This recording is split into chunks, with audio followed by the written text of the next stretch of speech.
할렐루야. 사랑하는 대강의 가족 여러분, 오늘 하루도 하나님의 말씀과 동행하는 삶이 되길 소망합니다. 오늘 함께 나눌 하나님의 말씀은 고린도후서 8장 6절에서 7절 말씀입니다. 그러므로 우리가 디도를 권하여 그가 이미 너희 가운데서 시작하였은즉 이 은혜를 그대로 성취하게 하라 하였노라.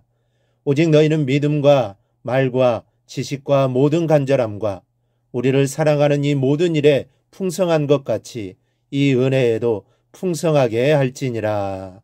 아멘. 성도들이 즐겨 사용하는 말 중에 은혜 받았다라는 말이 있습니다. 이 마음에 어떤 감동을 느꼈을 때 우리는 은혜를 받았다라고 말합니다. 그리고 그럴 때 우리는 하나님의 영광을 위해 이러이러한 일을 해야겠다라는 계획과 또 결심을 하게 됩니다. 그런데 문제는 그것이 마음에만 머물고 끝난다는 것입니다. 실천이 없습니다. 마음의 감동에 따른 행동이 없습니다. 마음으로 끝날 뿐 은혜의 결실, 그 성취가 없습니다. 이 고린도 교인들이 그랬습니다. 고린도 교회 성도들은 예루살렘 교회를 위한 헌금 계획에 제일 처음으로 감동했던 사람들입니다. 그래서 한 마음으로 헌금을 모아 전달하기로 결심을 합니다. 그런데 결과가 좋지 못했습니다. 감동이 감동에만 머물렀고 한순간의 충동으로 끝을 맺고 말았습니다. 아무런 열매가 없었습니다. 여러분, 오늘 바울이 고린도 교인들을 향하여 지적하고 강력하게 요구하는 것이 바로 이것입니다. 은혜를 받고 감동을 받아 시작했던 일이 있으면 열매를 맺으라는 것입니다. 시작만 하고 끝이 없다면 여러분 무슨 의미가 있냐는 겁니다. 오늘날의 한국교회가 세상 사람들에게 사랑이 없다라는 비난을 받는 이유가 무엇입니까? 여러 가지의 이유를 들 수 있겠지만 그 하나가 은혜의 성취에 대한 문제입니다. 은혜를 받았다고 하면서도 그 은혜 받은 증거가 겉으로 드러나지 않는다는 게 문제입니다.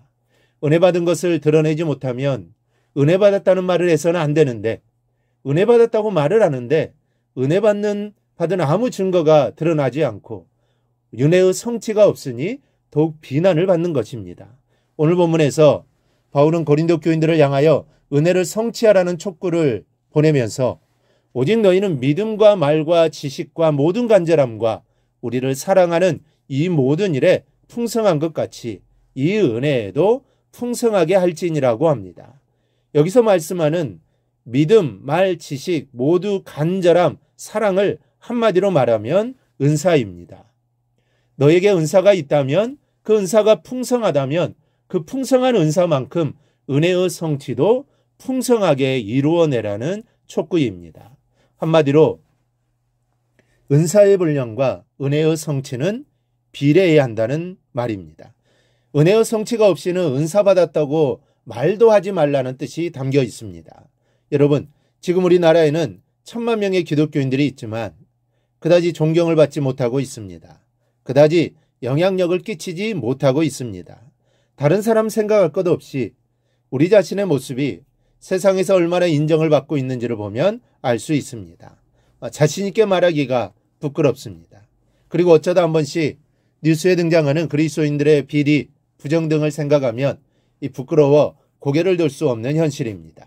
하지만 과거 일제시대에는 겨우 2%의 교인밖에 없었지만 믿지 않는 세상 사람들의 존경을 받았습니다. 그 이유는 그 시대의 기독교가 고아와 가부, 병든 자들과 가난한 사람들을 힘써 도왔기 때문입니다. 그때의 기독교는 하나님께 받은 은혜를 그대로 성취해내는 기독교였습니다. 사랑하는 여러분, 그때와 지금의 그리스도인들에 대한 세상 사람들의 마음이 다른 것은 우리에게 문제가 있기 때문입니다. 그때는 하나님의 은혜가 풍성했고 지금은 하나님의 은혜가 없는 것은 아닙니다. 그때나 지금이나 하나님의 은혜는 풍성합니다. 그런데 받은 하나님의 은혜를 성취하려는 신앙의 자세에 현격한 차이가 생겼기 때문에 세상 사람들의 그리스도인들에 대한 태도가 달라진 겁니다. 지금도 하나님은 우리에게 때때마다 필요한 은혜를 주십니다. 그 은혜를 통해서 마음의 감동도 주십니다. 하나님을 향한 신앙의 계획도 깃들게 하십니다. 그런데 그 은혜를 성취하려는 자세가 없다는 것이 큰 문제인 겁니다. 그러므로 여러분, 하나님께서 마음에 감동을 주실 때마다 미루지 말고 즉시 실천해 나가는 성도들이 되기를 바랍니다. 여러분, 미루면 실패합니다. 미루면 열매가 없게 됩니다. 미루면 하나님의 은혜는 마음에서 끝나고 생각에서 그치고 말게 됩니다. 아무런 하나님의 영광이 나타나지 않게 되는 것입니다. 그러니 하나님께서 감동을 주실 때 바로 실천에 옮겨야 합니다. 그 일을 행동으로 옮기는 것이 힘이 들 수도 있습니다. 물질이 들어갈 수도 있고 시간을 투자해야 할 때도 있습니다. 그런데 그러한 상황에 놓여도 하나님 말씀에 순종하면 하나님께서 책임져 주시고 결국 그 일을 통해 하나님의 영광이 드러나게 됩니다. 하나님이 일이니 하나님께서 역사해 주시는 겁니다. 바울이 고린도 교인들을 향하여 은혜와 은사가 풍성하다면 그 성취 또한 풍성해야 할 것을 말씀한 것처럼 여러분들의 믿음과 받은 은혜와 은사가 헛되이 되지 않는 하루가 되기를 바랍니다.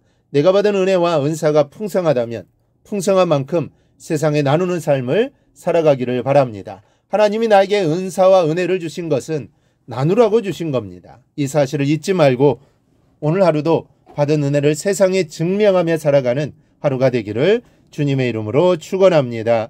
오늘 묵상한 말씀을 굳게 잡고 삶으로 실천하며 살아내는 대강의 모든 성도들이 되기를 축복합니다.